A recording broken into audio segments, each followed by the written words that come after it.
warahmatullahi wabarakatuh. Bismillahirrahmanirrahim. Alhamdulillah rabbil alamin wassalatu wassalamu ala sayyidina Muhammad wa ala alihi washabbihi ajma'in. Alhamdulilladzi ahyana ba'da ma amatana wa lin-nusyur. Among the words that mentioned a lot in the Quran is the word Jannah, singular, or Jannat. Anybody can guess how many times? It's about more than 120 times, right? And Allah never praised dunya. When Allah talk about dunya, He said like the rain fall down and produce the fruit, right? And then what? Khalas, become yellow. But Jannah, always beautiful, right? And Rasulullah SAW used to use Jannah as motivation to encourage the Sahaba to do good deed, right? After the treaty of Aqabah, Rasulullah mentioned, don't do shirik, don't do zina, don't do this.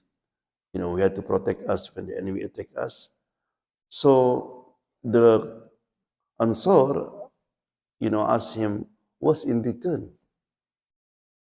He said, okay, if I die, you have the Islamic kingdom now, or you inherit. No. What's in return? Jannah. That's for them, khalas. Jannah. Subhanallah.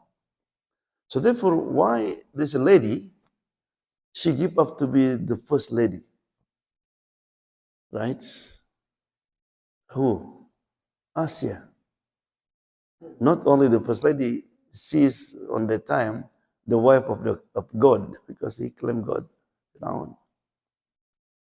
When he was being punished, the fire under her feet, somebody was beating her from behind. She's smiling. Fir'aun got angry. He said, look at the crazy woman. We punished her and she's smiling. So Musa asked her, why are you smiling? Right? Because she used to make dua. Rabbi ibnili indaka baitan fil jannah. Allah build for me beside you. So jadi si jannah. Right? What made Bilal ready to be suffered, to be punished? Ahad. What? Jannah. Because Jannah in his mind. Khadijah the same. So therefore, Ibn Taymiyyah used to say, Ana jannati wa bustani fi sadri. Aynama dhahabtu fahiya ma'i. He said, my Jannah, my garden, is in my heart. Whenever I go, he will meet me. If they expel me, it's good. For me, like a journey. If they put me in jail, it's good. For me, for khulwa, to be alone with Allah subhanahu wa ta'ala. If they kill me, shaheed. Subhanallah. That's when Jannah, Allah's in their mind. Right? But there is hadith, was very interesting. He said, Al-Jannatu aqrabu li ahadikum min shira'i na'li wa kadhalika an-nar. He said, Jannah closer to one of you than the tie of your sandal. The tie of your sandal. Anybody can understand this hadith? Very close. It means never ever belittle any good deed. Because to enter Jannah, sometimes not beyond your imagination. Right? For example, Bilal. Bilal is the first slave. Bilal was sacrificed everything. Bilal the first mu'adhin is mujahid. But Rasulullah said to Bilal, I heard the voice of your sandal in Jannah. What did you do? Maybe if you, oh Allah, I was suffering, I had the first mu'adhin. No, nothing, Ya Rasulullah. But every time I make wudu, I pray 2 rakat. Allah. The thing brought to Jannah, Bilal what? 2 rakat. Somebody, he saw Umar in the dream. Said, Umar, where are you? Alhamdulillah, Allah forgive me. Oh, because you become Khalifa for 12 years. I said, no. One day I was I was walking in the street of Medina, I saw the children was playing with the bird. So I released the bird. Because I released the bird, Allah released me from the hellfire. Subhanallah. Right? You know, Imam Abu Dawud, the one who wrote the hadith, compared the hadith.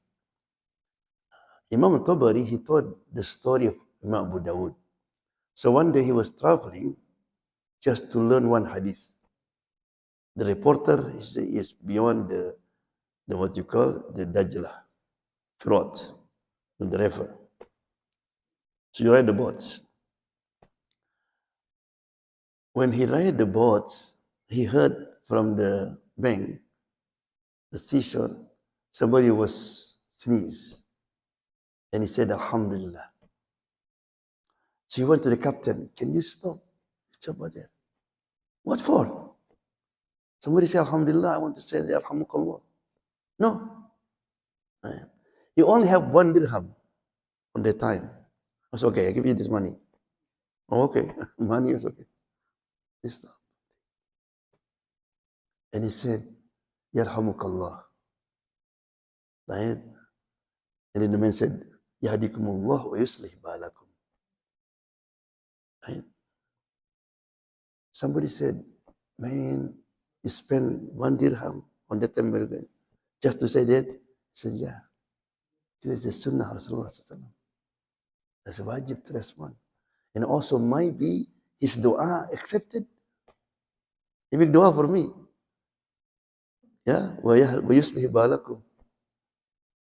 Subhanallah. On the boat was 500 people.